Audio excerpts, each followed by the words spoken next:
नमस्कार, मैं हूं आपके साथ हैदर सैदी और हमारी खास पेशकश फिर डरा रहा है कोरोना में आपका स्वागत है। आपको बताते हैं कोरोना वायरस की रफ्तार एक बार फिर से पूरे देश में दिखने लगी है। कोरोना संक्रमण के मामले कई जगह सामने आ रहे हैं। स्कूली बच्चे भी इसका शिकार बनते जा रहे हैं। लखनऊ के प्रतिष्ठित लॉ माउंटेनियर स्कूल की 2 बच्चियों को कोविड पॉजिटिव पाया गया। इसके बाद दोनों के लिए स्कूल बंद करने का फैसला भी किया गया। जिला प्रशासन ने 2 दिन के लिए स्कूल को बंद करने का आदेश जारी कर दिया। 2 छात्राओं के कोरोना पॉजिटिव पाए जाने पर स्कूल कैंपस में सघन फॉगिंग मशीन चलाने के आदेश भी दिए गए और बताया गया कि लखनऊ में लॉ माउंटेनियर गर्ल्स कॉलेज में 2 छात्राओं का परीक्षण किया गया था। इसमें वो कोविड-19 पॉजिटिव पाई गई।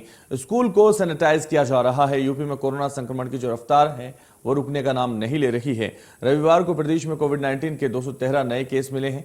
नोएडा, गाजियाबाद से शुरू हुआ संक्रमण धीरे धीरे आपको बता दें 19 जिलों तक फैल गया है। बाराबंकी में 2 मरीजों की मौत भी हुई है और रिपोर्ट भी पॉजिटिव आई है। तो कैसे काबू में आएगा कोरोना, इस पर आज हम चर्चा करेंगे, क्योंकि देश के काल बनने लगा कोरोना। देश में जो काल है वो बनने लगा कोरोना। दिल्ली एनसीआर समेत सभी जिलों में जहां सार्वजनिक स्थानों पर मास्क फिर से अनिवार्य कर दिया गया। संक्रमण धीरे धीरे 19 जिलों तक फैल गया है। तो फिर डरा रहा है कोरोना।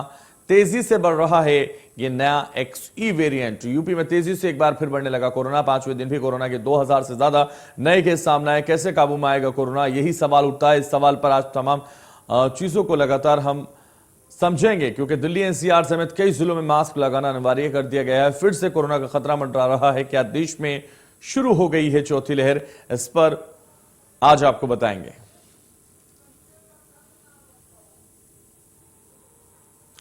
लखनऊ के जाने माने लॉ माउंटेनियर स्कूल की 2 बच्चियों के कोविड पॉजिटिव होने के बाद स्कूल 2 दिन के लिए बंद कर दिया गया। हमारे सहयोगी ने लॉ माउंटेनियर स्कूल पहुंचकर वर्तमान स्थिति का जायजा लिया। देखिए हमारे सहयोगी की यह खास रिपोर्ट।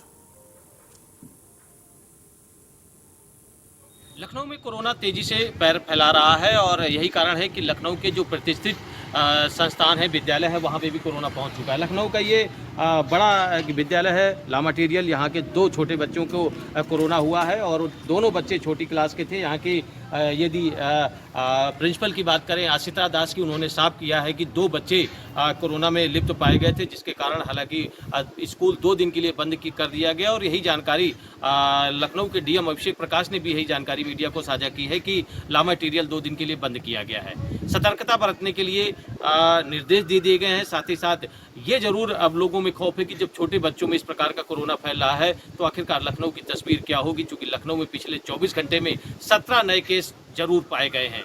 अब जो हालात हैं लखनऊ के, लगातार सक्रिय मरीजों की संख्या बढ़ रही है। जिला प्रशासन और स्वास्थ्य विभाग की पूरी टीम अलर्ट पे है, लेकिन कोरोना रुकने का नाम नहीं ले रहा। वीडियो जर्नलिस्ट संस्कार मिश्रा के साथ अभिषेक सिंह, इंडिया न्यूज, लखनऊ, उत्तर प्रदेश। बीते 24 घंटे में गाजियाबाद में कोरोना के 49 नए मामले सामने आए। जिले में एक्टिव केसों की संख्या 273 पहुंच गई है। प्रदेश में कोरोना एक्टिव मामलों में गाजियाबाद दूसरे नंबर पर आ गया है। सीएम योगी के आदेश के बाद एनसीआर के जिलों में मास्क लगाना अनिवार्य हो गया है। हमारे सहयोगी ने गाजियाबाद के जिला अस्पताल का जायजा लिया, जहां लोग बिना मास्क के भी खूब दिखाई दिए।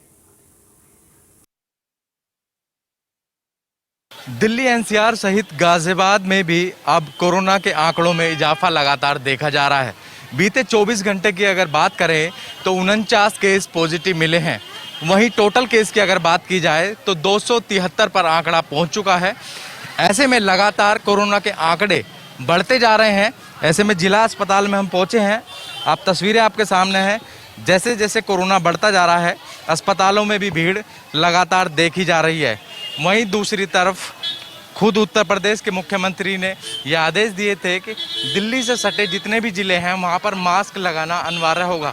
अस्पताल की तस्वीरें हम दिखा रहे हैं, पर यहाँ पर काफ़ी तादाद में लोग बिना मास्क के दिखाई देंगे। मैम, मास्क क्यों नहीं लगाया? मेरे को अस्थमा है ना, मेरा दम घुटता है मास्क से, मुझे डॉक्टर ने मना कर रखी है। नहीं तो मैम, आप यहाँ आई हैं, अस्पताल है, ये बड़ा सेंसिटिव होता है, सांस में दिक्कत होती है, इस तरीके की बात जो है यहाँ महिलाएं कह रही हैं। आप इनसे भी जान लेते हैं। मैम, आपने मास्क नहीं लगाया? आप अस्पताल ये लगाए हुए लगाने नहीं लगता आपको? डर लगता है। फिर आप क्यों नहीं लगा रही? अब ये बांध लेते हैं। देखिए सबके अलग अलग तर्क यहाँ दिखाई देंगे, पर कोरोना के केस लगातार बढ़ते जा रहे हैं।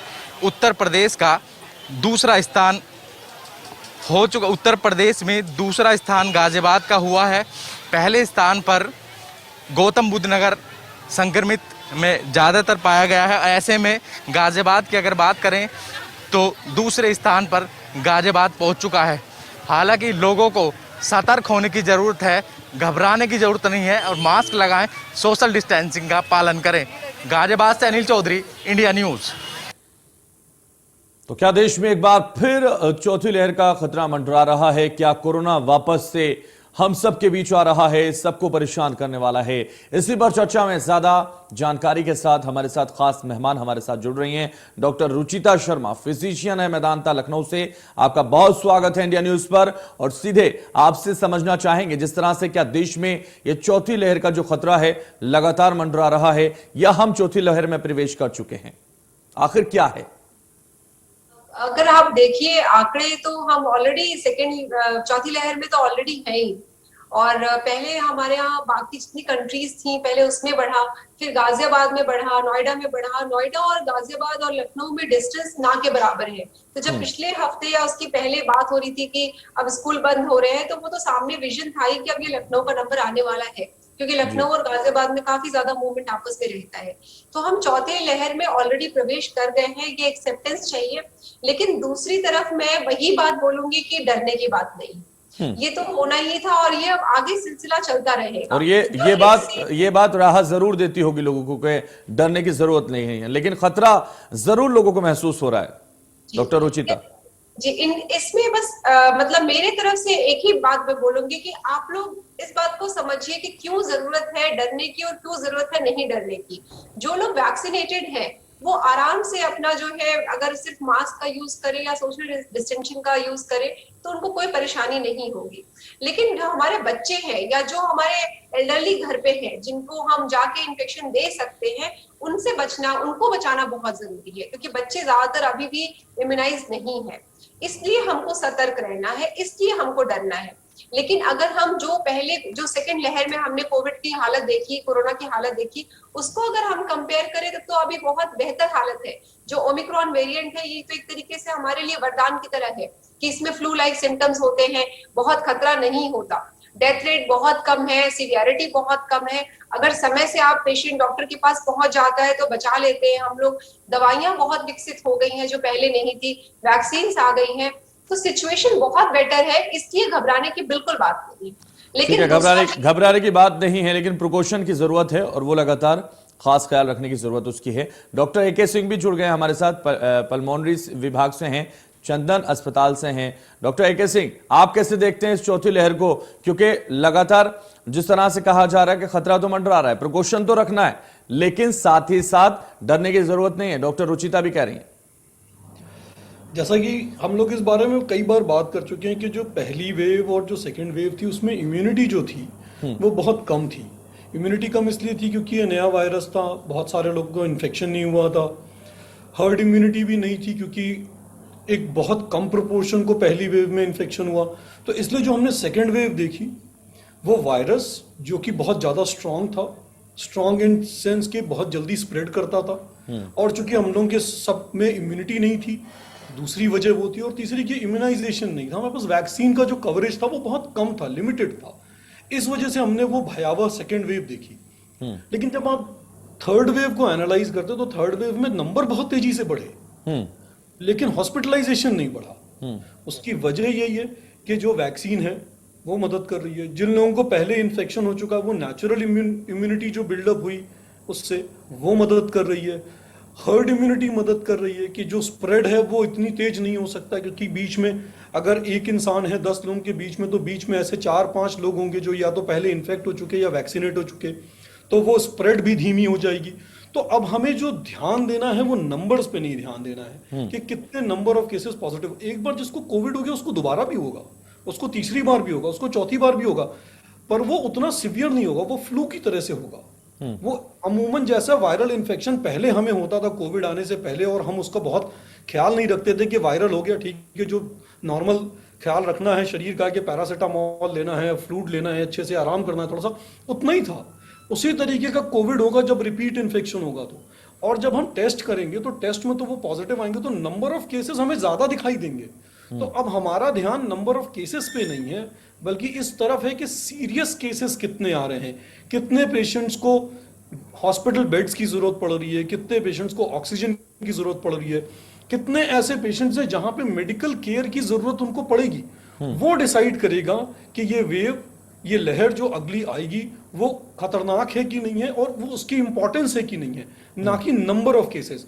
नंबर ऑफ केसेस पहली वेव से सेकेंड वेव से हो सकता है ज्यादा हो अगर हम टेस्टिंग कराएं, क्योंकि जिनको एक बार इन्फेक्शन हो चुका उनको दूसरी बार फिर इन्फेक्शन होगा, तो उसके लिए नहीं परेशान होना। तो अब हमें इस वक्त बिल्कुल भी जो नंबर ऑफ केसेस आ रहे हैं उसको देख के विचलित नहीं होना, उसको देख के परेशान नहीं होना, अपनी डेली एक्टिविटीज पे फर्क नहीं लाना है। एहतियात, कोविड अप्रोप्रिएट बिहेवियर जब तक हम इस्तेमाल करेंगे तब तक बेहतर है। क्यों? क्योंकि अभी हमें यह नहीं पता कि अगला वेरिएंट जो आएगा वो क्या पिछले इन्फेक्शंस और वैक्सीन्स को डिफाई कर सकता है, नहीं कर सकता। बहुत सारी चीजें जो नई हमने सीखी हैं। नंबर ऑफ केसेस पे ध्यान नहीं देने। डॉक्टर रुचिता शर्मा, आपके पास आऊंगा। जिस तरह से डॉक्टर ए के सिंह बता रहे हैं कि नंबर ऑफ केसेस पे हमें ध्यान नहीं देने, हमें प्रिकॉशन का ख्याल रखना। आप भी कह रहे थे कि प्रिकॉशन का ख्याल रखना जरूरी है, और ये सभी कह रहे हैं कि प्रिकॉशन का ख्याल रखना जरूरी। लेकिन ये जो नया वेरिएंट है, एक्सयू वेरिएंट, इसके बारे में क्या, किस तरह के सिम्टम्स है, किस तरह से ख्याल रखना है? क्या जो प्रिकॉशन पहले हम लेते थे सिर्फ वही लेने हैं, या कुछ और प्रिकॉशन भी इसमें ऐड करने हुई है? उसके आधार पे तो यही लगता है कि जैसा हमारा थर्ड वेव था एक्सी वेरिएंट, वैसे ही सिम्टम देगा। तो इसमें बस थोड़ा सा जो डिफरेंस ज्यादातर डेटा में मिला है, उसमें गैस्ट्रिक सिम्टम्स ज्यादा मिले हैं पेशेंट को, एब्डोमिनल सिम्टम, डायरिया, वॉमिटिंग, और बाकी तो फ्लू लाइक सिम्टम जो है, बुखार का आना, शरीर का दर्द होना, जुकाम होना, खांसी होना, ये वाले सिम्टम से ही पेशेंट प्रेजेंट कर रहे हैं। ज्यादातर सीरियस केसेस नहीं है, अपने आप तीसरे दिन बुखार जो है ठीक होना शुरू हो जा रहा है। मिनिमल से पैरासीटामोल और जैसे डॉक्टर साहब ने बताया विटामिन सी और फ्लूइड लेने से ही अपने आप पेशेंट जो है इम्प्रूव कर जा रहा है। लेकिन डॉक्टर रुचिता, तीसरी लहर की जो बात हो रही थी, वो बात हो रही थी कि बच्चों को बहुत प्रभावित करेगी, ये बच्चों के लिए ज्यादा खतरनाक हो सकती है। और अब चौथी लहर में भी जो ज्यादा प्रकोप है इस लहर का, तो वो बच्चों पर ज्यादा देखा जा रहा है, स्कूलों में ज्यादा देखा जा रहा है, और स्कूल में ही बच्चों के लिए ऐसा क्या करें वो बच्चे इससे?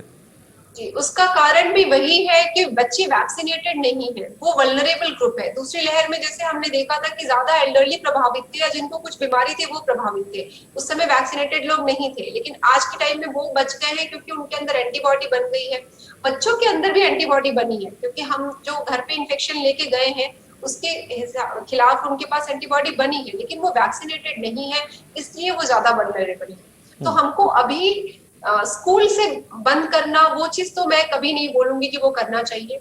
स्कूल जरूर भेजे, बच्चों को बस समझा के भेजे कि हाँ ये हाइजीन के आपके पैरामीटर्स है, इसको आपको फॉलो करना है। सोशल डिस्टेंसिंग, मास्क का यूज बच्चों को भी सिखाएं। और जैसे ही बच्चा आपके उस ग्रुप में आता है कि वैक्सीन लगाता है लगने के लिए, तो तुरंत उसको वैक्सीन लगाएं। हमें सिर्फ यही करना है। और सबसे इम्पोर्टेंट, एज अ पेरेंट, एक पहला लक्षण भी आने पे कि सिर्फ जुकाम भी हो जाए, बच्चे को ना जाने दें स्कूल। दोनों रीजन से, एक तो बच्चे की इम्यूनिटी खुद कम है, दूसरा वो स्प्रेड करेगा। इम्यूनिटी कैसे बढ़ाएं? बच्चों की इम्यूनिटी कैसे बढ़े?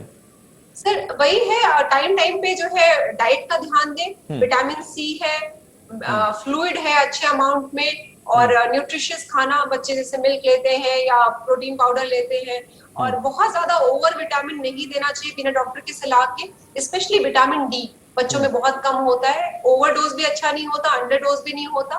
तो बस न्यूट्रिशन का आपको ध्यान रखना है, और फ्लूइड अच्छे से बच्चा पीता रहे, उसके वाटर बॉटल और टिफिन लंच बॉक्स में उसका नाम लिखा हो। शेयरिंग नहीं करना है इस टाइम तक, जब तक कोरोना है, टिफिन दूसरे का टच ना करे। ये सब चीजें समझाने से बहुत अंतर आ जाएगा। बिल्कुल, उससे अंतर आएगा, और जो दर्शक हमारे सुन रहे होंगे वो आपको फॉलो करेंगे और उसका असर भी उन पर नजर आएगा। डॉक्टर ए के सिंह, जिस तरह से हम बात कर रहे हैं, बच्चों को लेकर लगातार हम बात कर रहे हैं, और कई सारी चीजें ऐसी हैं जो बच्चों को बहुत ज्यादा प्रभावित करती हैं, या फिर बार बार अगर हम बच्चों को समझाएं भी कि स्कूल में जाएं, किसी की पेंसिल ना छुएं, किसी का बैग ना छुएं, किसी का टिफिन ना लें, लेकिन फिर भी बच्चे ऐसा करते हैं, तो क्या उनको समझाना जरूरी है क्या? इसी से कोरोना पर हम हावी हो जाएंगे, कोरोना को भगाने में कामयाब रहेंगे? या जिस तरह से 19 जिले प्रभावित हुए हैं, अब उत्तर प्रदेश में 19 जिले ऐसे हैं जहां धीरे धीरे कोरोना फैल रहा है। नंबर ऑफ केसेस पे हम ध्यान ना दें, लेकिन फिर भी जाता है ध्यान। अब ये बड़ा कठिन सवाल है जी। इन सेंस कि मेरे भी जवाब दो बच्चे आपको हैं। देना है, सारे कठिन सवालों के जवाब आपको देने आते हैं, इसलिए मैंने कठिन सवाल कर लिया। तो मेरे भी दो बच्चे हैं, दोनों स्कूल जा रहे हैं, ठीक जी। है। अब ये डॉक्टर साहब ने जैसे बहुत अच्छी बात कही कि जब अडल्ट इन्फेक्ट हुए, जब ओमिक्रॉन वेरिएंट आया और वो इतना इन्फेक्शियस था, तो अगर हम ये सोचते हैं कि जो अडल्ट्स इन्फेक्ट हुए, जो फैमिलीज इन्फेक्ट हुई और वो बच्चे नहीं इन्फेक्ट हुए, ये बड़ी ही अजीब सी बात होगी। और वो बच्चे मतलब उनका इन्फेक्ट होना जेन्युइन था, क्योंकि वो इतना इन्फेक्टिव वेरिएंट था। और अगर वो इन्फेक्ट हुए और वो ठीक हुए तो उनके अंदर वो इम्यूनिटी आई, जिसको हम नेचुरल इम्यूनिटी बोलते हैं। जी। हाँ, नेचुरल इम्यूनिटी के बाद भी हम लोग वैक्सीनेशन कर रहे हैं, क्योंकि कुछ चीजें ऐसी हैं जो वैक्सीनेशन ग्रुप है जिसकी रिकमेंडेशंस हैं कि अगर हम वैक्सीनेट करते हैं नेचुरल इन्फेक्शन के बाद भी, तो हमारी लड़ने की क्षमताएं बेहतर होती हैं। यही वजह है कि बच्चों में हमें ज्यादा केसेस देखने को मिल रहे हैं। पर अभी भी मैं बात वही कहूंगा जी कि क्या जो बच्चों में ज्यादा इन्फेक्शन हमने थर्ड वेव में देखा, तीसरी लहर में देखा, उसमें क्या हमने ऐसा देखा कि बच्चों को ज्यादा हॉस्पिटल की जरूरत पड़ी, डॉक्टरों की जरूरत पड़ी? ऐसा नहीं हुआ। नहीं हुआ। अमूमन बच्चे लेकिन कहा जा रहा था ना डॉक्टर एके सिंह, बिल्कुल, हम ही लोग कह भी रहे थे, यानी कि कोई और कह रहा था, हम ही लोग कह रहे थे, तो एकदम ठीक है ये कि वो जो एंटीसिपेशन था कि चूंकि बच्चे नॉन वैक्सीनेटेड ग्रुप है और इनमें जो है जो डिजीज होगी वो ज्यादा होगी, और हो सकता है कि इसका कोई एक ऐसा वेरिएंट है जो बच्चों पे ज्यादा नुकसान पहुंचाए, जैसे ओमिक्रॉन था जिसने अडल्ट पॉपुलेशन पे बहुत दिक्कत करी। लेकिन ओमिक्रॉन भी जिन घरों में गया उनमें हमने देखा कि बच्चों को इन्फेक्शन ज्यादा सीरियस नहीं हुआ। उसकी वजह क्या है, इस पे स्टडीज अभी भी चल रही हैं। क्या एग्जैक्ट वजह थी कि बच्चे ज्यादा अच्छा टॉलरेट कर पाए इन्फेक्शंस को एज कंपेयर टू अडल्ट? क्या वो इन्फेक्शन लोड कम था जो उनको गया, क्योंकि उनको घर में ही रह रहे थे वो? बट ज्यादा बच्चे सिक नहीं हुए, उनको ज्यादा हॉस्पिटलाइजेशन की, ऑक्सीजन की, सीरियस इलनेस की जरूरत नहीं हुई। तो अगर हम अभी भी नंबर को काउंट करेंगे तो हम हो सकता है एक गलत चीज को देख रहे हो। दूसरी चीज कि बच्चों में बचाव कैसे करना है, तो ये थोड़ा मुश्किल है बच्चों को ये समझा पाना कि वो कोविड अप्रोप्रिएट बिहेवियर को एकदम एग्जैक्टली फॉलो कर पाए। पर अगर आप देखेंगे बच्चों का जो क्लोज क्लासरूम होता है, जो इंटरेक्शन होता है, उसको छोड़कर वो पूरे स्कूल से नहीं इंटरेक्ट करते। तो ऐसा नहीं है कि अगर स्कूल में 4 केसेस आए तो वो सारे के सारे बच्चों को इंपैक्ट डाल रहा है। क्यों? क्योंकि बच्चों का जो ग्रुप है वो एक स्कूल का ग्रुप है और उसमें भी बच्चे अपने दोस्तों के साथ ही रहते हैं अमूमन। तो यही, अगर आपने अपने बच्चे को बचाना है तो सबसे अच्छा तरीका यही कि अगर उनको कोई भी सिम्टम आ रहा हो तो उसको स्कूल ना भेजें। उससे आपका बच्चा भी सुरक्षित रहेगा, क्योंकि उसको सुपर एडेड और बच्चे भी रहेंगे और दूसरों के बच्चे भी सुरक्षित रहेंगे। तो इसमें बच्चों को उतना नहीं समझाना जितना माँ बाप को समझाना है कि देखिए, आपको बच्चे का कोई भी सिम्टम हो रहा है तो बच्चों को स्कूल नहीं भेजना है। और तीसरी चीज, मल्टीविटामिन को आपको ये जो नया ट्रेंड आया है कि गिलोय सुबह शाम पी रहे हैं, काढ़ा सुबह शाम पी रहे हैं, दुनिया की सारी मल्टीविटामिन अब अचार के डिब्बों की जगह आ गई डाइनिंग टेबल पे। इस ट्रेंड से हमें बाहर निकलना है। बहुत सारी ऐसी विटामिन होती हैं जो फैट सॉल्युबल विटामिन हैं, जिनकी टॉक्सिसिटी होती है। तो आप अपने बच्चे को कुछ भी दे रहे हो, प्लीज इंटरनेट से रीड करके या फिर जो है दोस्तों की सलाहों से मत लीजिए। आप अपने पीडियाट्रिशियन से कांटेक्ट करिए। एक अप्रोप्रिएट न्यूट्रिशनल सप्लीमेंट जो बच्चों के लिए सपोज्ड है। बच्चे छोटे अडल्ट नहीं होते, तो ये भी नहीं है कि आप आधी गोली दे दें उनको, आप चौथाई गोली दे दें अपने वजन के हिसाब से कैलकुलेट करके, बिल्कुल मत करिए। बच्चे they are not miniature adults, उनको पीडियाट्रिशियन की सलाह से ही कोई न्यूट्रिशनल सप्लीमेंट भी दे। तो बिल्कुल ये बहुत अच्छी बात आपने कही कि कहीं ना कहीं ये सलाह लेने के बाद ही उन्हें दिया जाए। और जिस तरह से अचार के डिब्बों की तरह आपने कहा कि जो टैबलेट्स हैं या अब जो भी देखते हैं हम उसको फॉलो करने लगते हैं, उससे बचने की ज़रूरत है, लेकिन प्रिकॉशन रखने की सख्त ज़रूरत है। आप हमारे साथ जुड़े डॉक्टर एके सिंह, चर्चा में बहुत शुक्रिया। डॉक्टर रुचिता शर्मा, आप भी हमारे साथ जुड़ी, बहुत शुक्रिया इस खास पेशकश में जुड़ने के लिए। फिलहाल इस बुलेटिन में बस इतना ही, दीजिए मुझे इजाज़त और आप देखते रहिए इंडिया न्यूज़।